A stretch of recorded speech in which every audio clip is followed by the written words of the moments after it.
And so, the culprit is revealed and it wasn't anyone at all. Does that make a fair puzzle? We also have Krissy Kneen here to see how you can construct a villain that might not even be real. You're on Death of the Reader.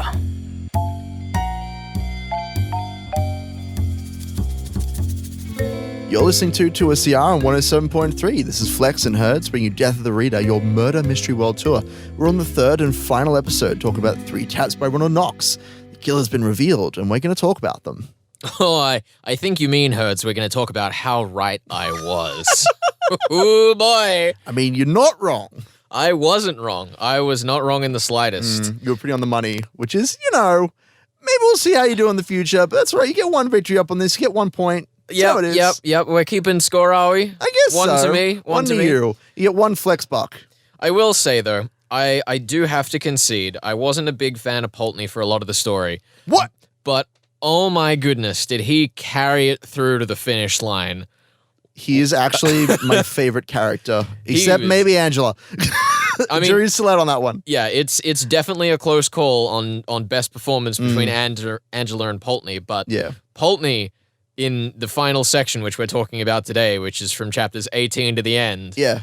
My goodness, what a show. Yeah, he proves himself to be instrumental to the solve of the mystery, but also is just a really enthusiastic guy. I kind of love him. He certainly delivers himself well to the, absurdist comedy that's going on. He's just so excited to be there and to solve crimes. And he even has a little bit where he talks about, man, if only I'd known that I was being suspected. Why, to tell the truth, I've been shadowing Mr. Pulteney. I must apologize, Mr. Pulteney, but I felt bound to be careful. I've had you under close observation all this week, and it was only as I stood behind the door, watching your investigations into that car, that I became perfectly convinced of your innocence. What? More suspicion? This is indeed a day. Why, if I had had the least conception that you were watching me, Mr. Leyland, I would have led you a rare dance. My movements, I promise you, should have been full of mystery. I should have gone out every night with a scowl and a dark lantern. I am overwhelmed.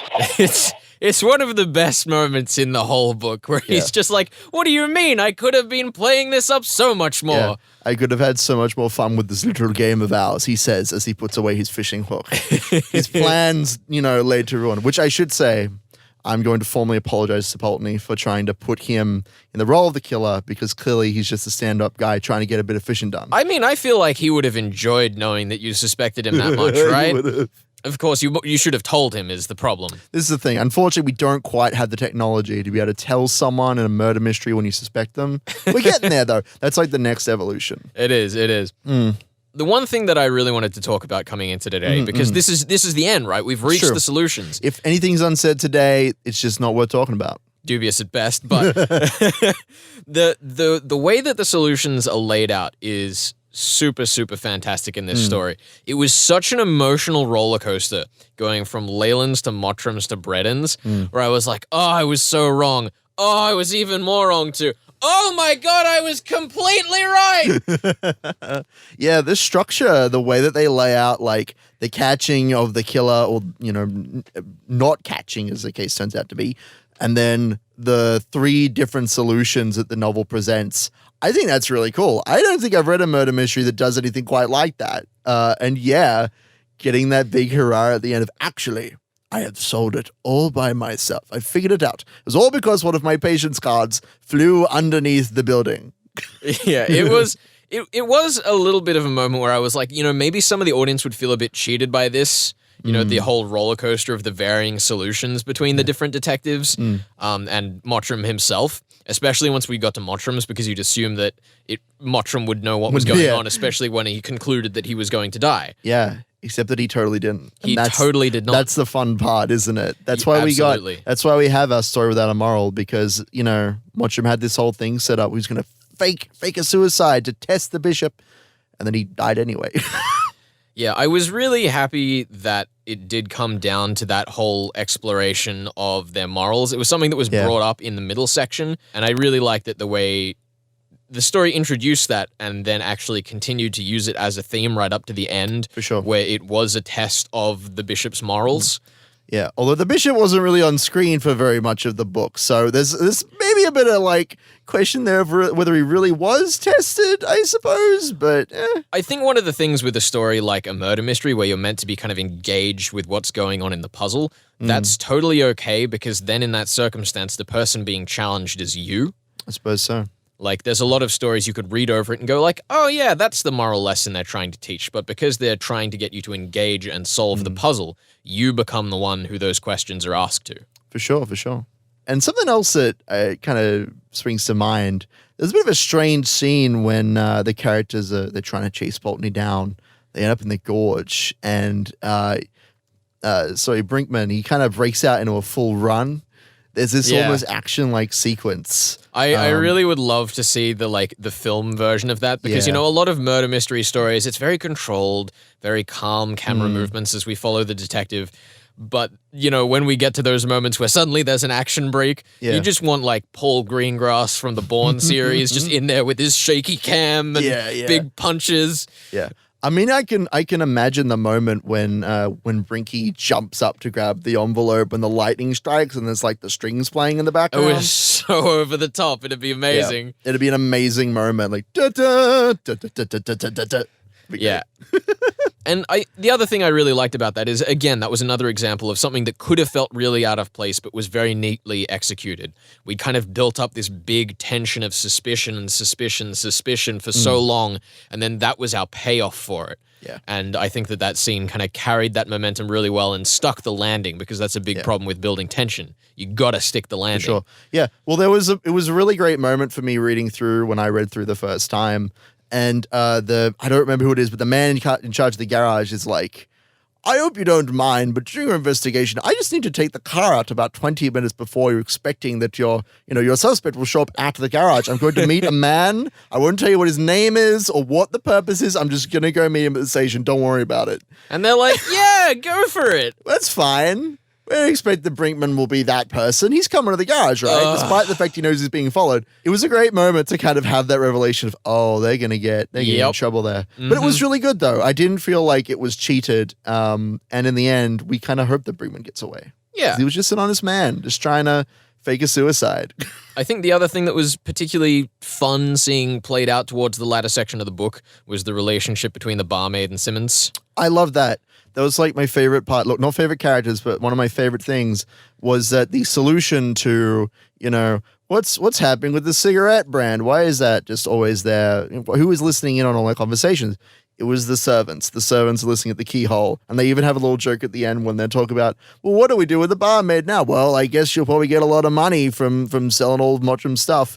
And then we hear the squeak at the door and the running away of the barmaid. It was just a really wholesome kind of B-plot almost. I do enjoy when there's a red herring that kind of leads to a satisfying conclusion rather than just being dropped. Yeah. Because that's definitely one of the easiest ways to make your readers feel cheated in the murder mystery sense. Sure. And I think that especially in like the way that I enjoy, most novels, especially, murder fiction, I like when there's that element of humanity to it. I really like when we have these characters we can relate to. They're not just, the killer and the accomplice. They're like real people, and it's their mistakes and it's their wants and desires that kind of get in the way of the mystery.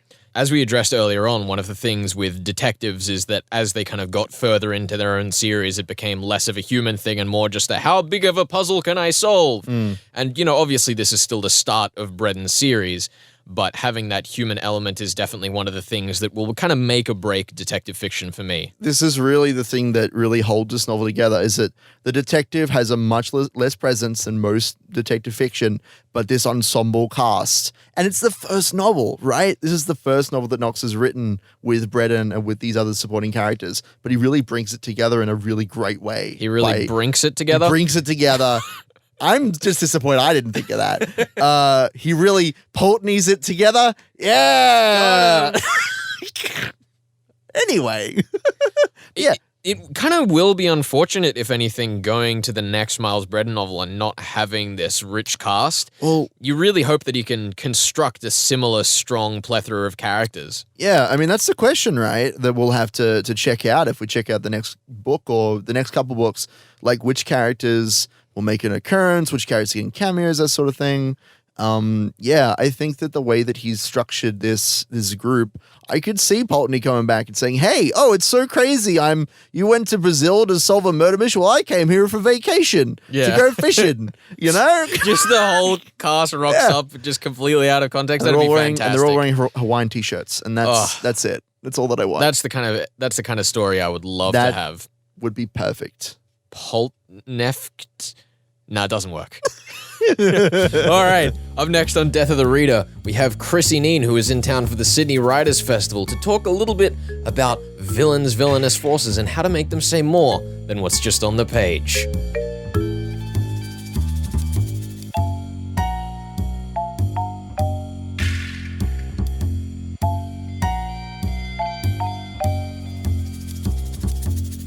You're listening to Death of the Reader, your murder mystery world tour brought to you by 2SER 107.3. We are Flex and Herds, your hosts.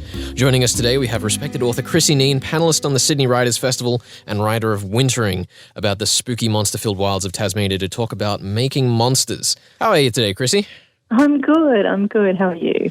Going very well. I've got Herds here with me. Hi, I'm doing well. Thank you for asking.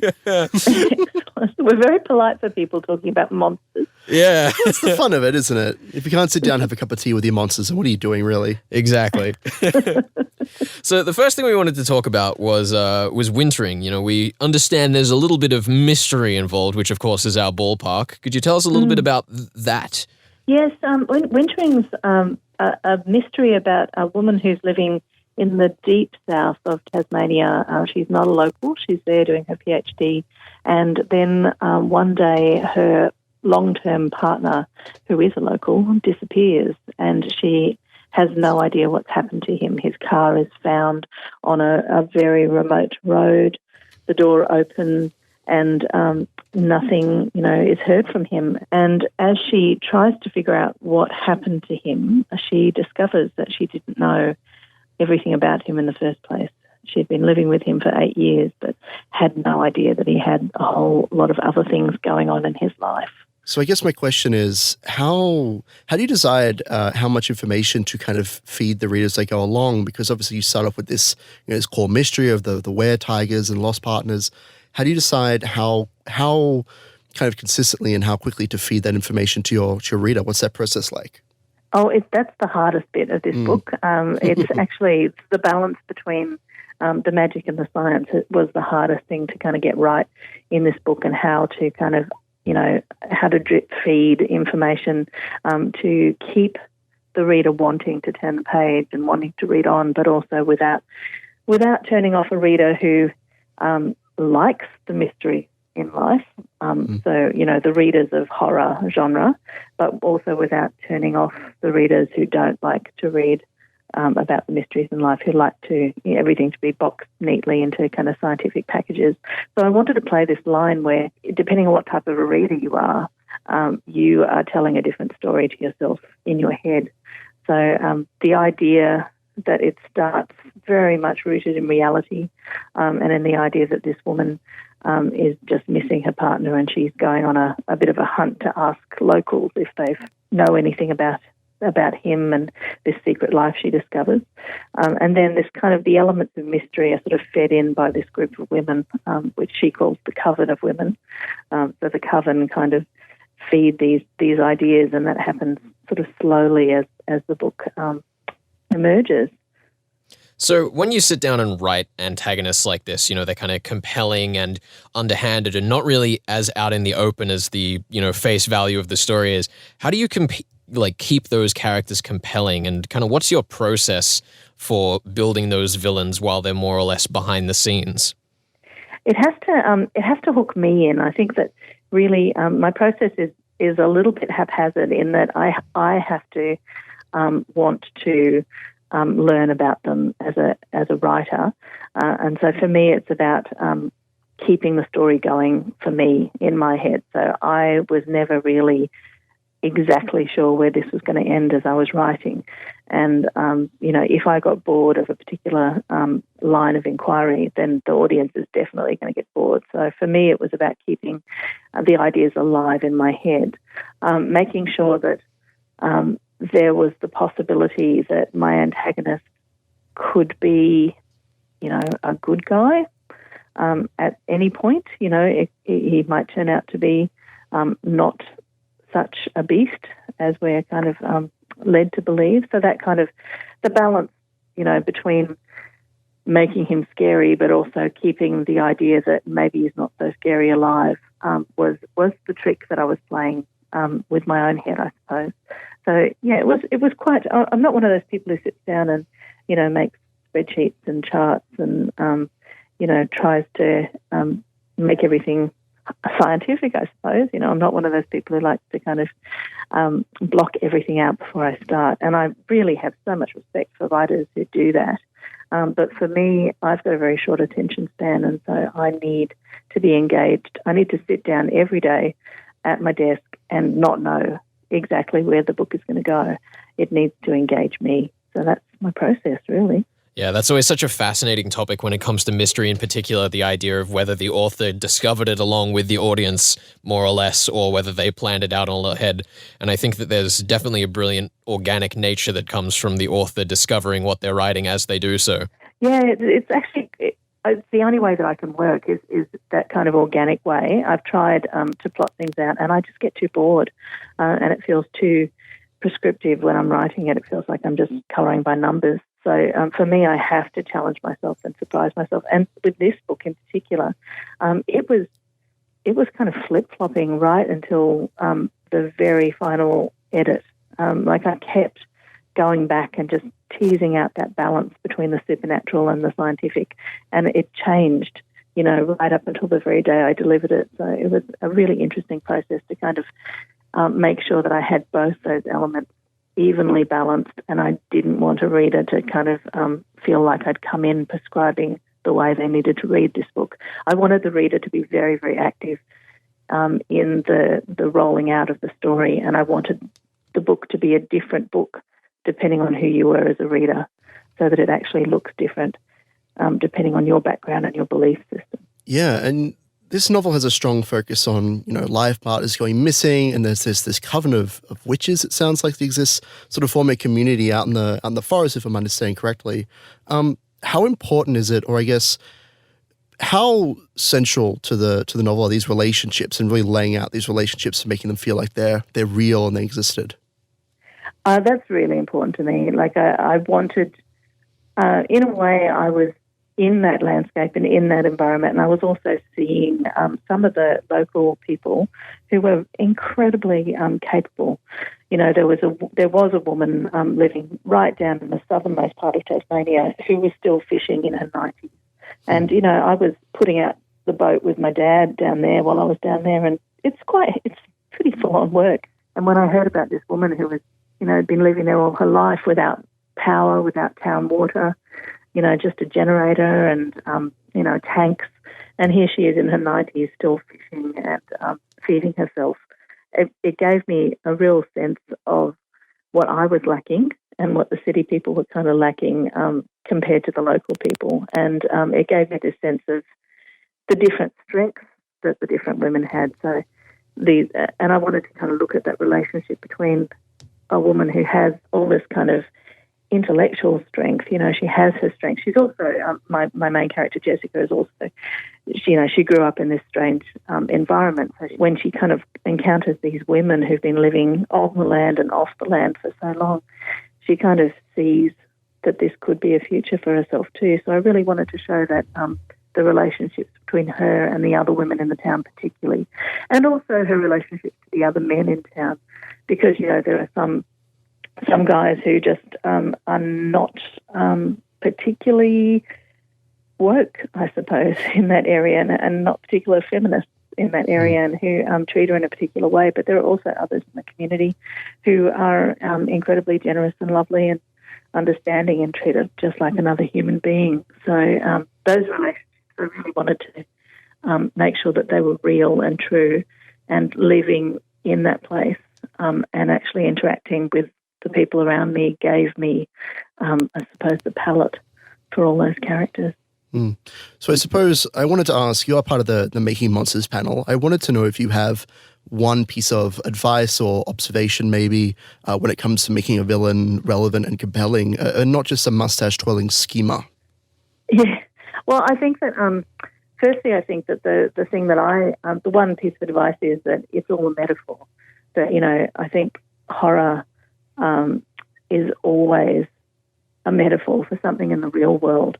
So if you think about that and you think about what a particular kind of monster, what kind of fear does that monster evoke, it's always a metaphor for something in your real life that you can be afraid of. So in this book, the metaphor is the monstrousness within a man who keeps a woman in a domestic violence situation. So domestic violence is a very big theme in this book, but it's also a metaphor for that idea of the tiger and the violence that can be, that kind of mystical violence that can happen with the monster.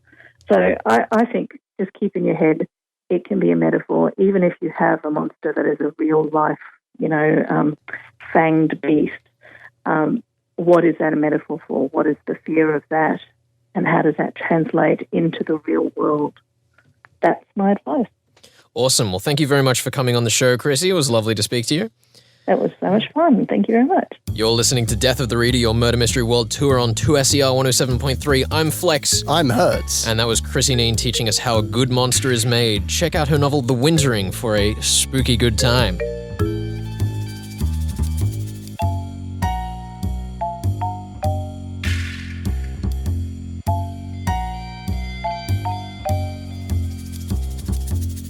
You're listening to Death of the Reader on 2SER 107.3, your Murder Mystery World Tour. Thank you to the Meter family for our lovely theme music. We haven't shouted them out yet, but they kindly provided that to us, and it's absolutely wonderful. Right now on Death of the Reader is normally when we discuss what we think is going to happen, what we think the solution to the puzzle is. Normally one of us is blind, normally the other can see all.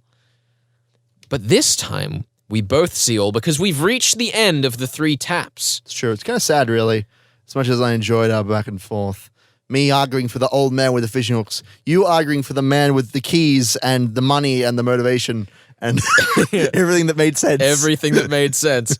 I do have to ask you, Herds, did you feel at any point like you were going to be able to misdirect me, or did you reckon I got it? Oh, I mean, I've known you long enough to know that you're a pretty sharp eye for these sorts of things. Alrighty. There was definitely a chance, mainly to do with, Pulteney pointing things out. That's one of the things that stood out to me when I was reading it.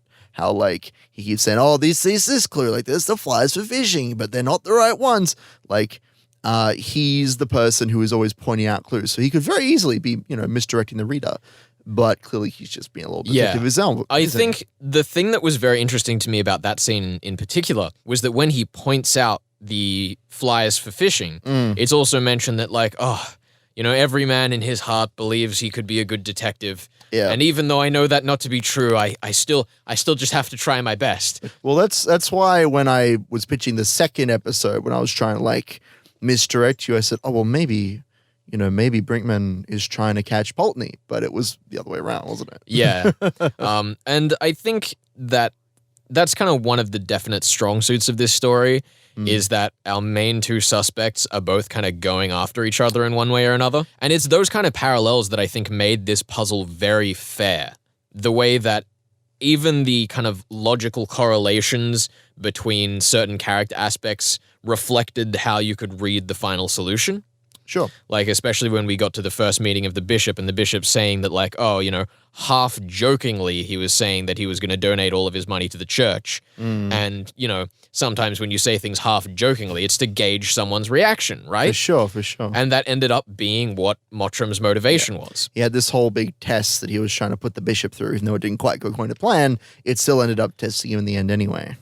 Yeah, so I do think that if we were to say, is this a fair story? 100% stamp of approval. Sure. I would contest a couple points. I would contest there are a couple of things where the clues are not quite as laid out as they should be, particularly when it comes to the 3 taps themselves. We know that the taps are important because that's the name of the novel. We know that the gas killed Mottram.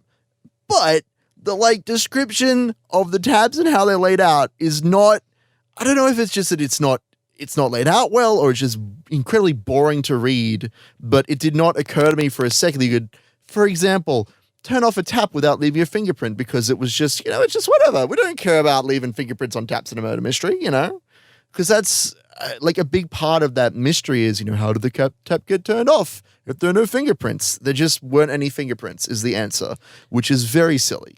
I don't necessarily disagree. Thank you. There definitely were moments earlier on where those things were presented.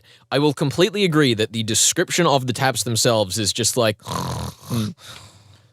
Yeah, sure. But the thing I will say above all else, though, is I completely agree the taps were overly convoluted, but I also think that that's entirely the point because it lends credibility to the accident.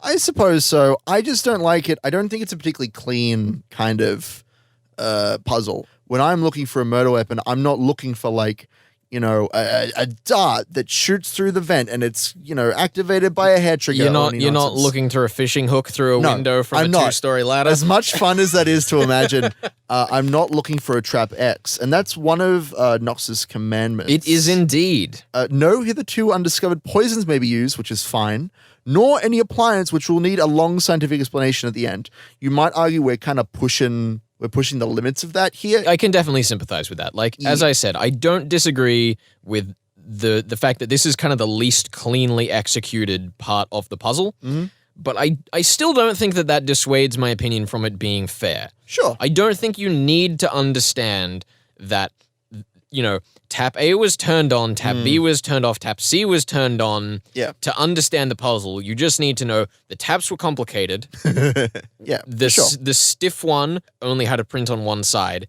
and the other one was easy to turn on and off, right? With those three pieces of information, you have 90% of what you need to solve it, and I think that's fine. Sure. I guess that's one of those things with murder mysteries where it's difficult to tell how many clues the audience member kind of needs to solve it. Clearly, Knox had gotten the idea of this, 3 taps puzzle before he'd thought about how to present that to the reader. That's the impression I get, at least. I hadn't really thought of it that way, but that does sound fairly plausible. Yeah. And I think that, if anything, that might be the spawning point for the story, right? Yeah. You'll typically come into it with an idea and flesh it out from there. So maybe that was the first idea, but we kind of got carried away with these characters, much to the strength of the story, mind you. But then that kind of got left to the wayside a little bit. Yeah. Which I think is actually fine because this is a murder mystery novel, but its main focus is as a absurdist murder mystery novel. It's still clever, but the main draw, when I tell people about this, when I tell you guys about this, this is a funny story, this is one that you'll chuckle about on the way home, it's just so well written and it's just a fun time to read. This isn't, this great big epic on the nature of man. It is in fact a story without a moral that we should have a fun time with. Or maybe absurdism is a big piece of commentary on the nature of man. Maybe it is. Maybe it is. Who am I to judge? I did particularly love the beginning of the final chapter, just Pulteney going, not another mental perspective. Yeah. You could feel that line came from the heart. Absolutely. That's definitely the joke. The joke is on the author. It's great.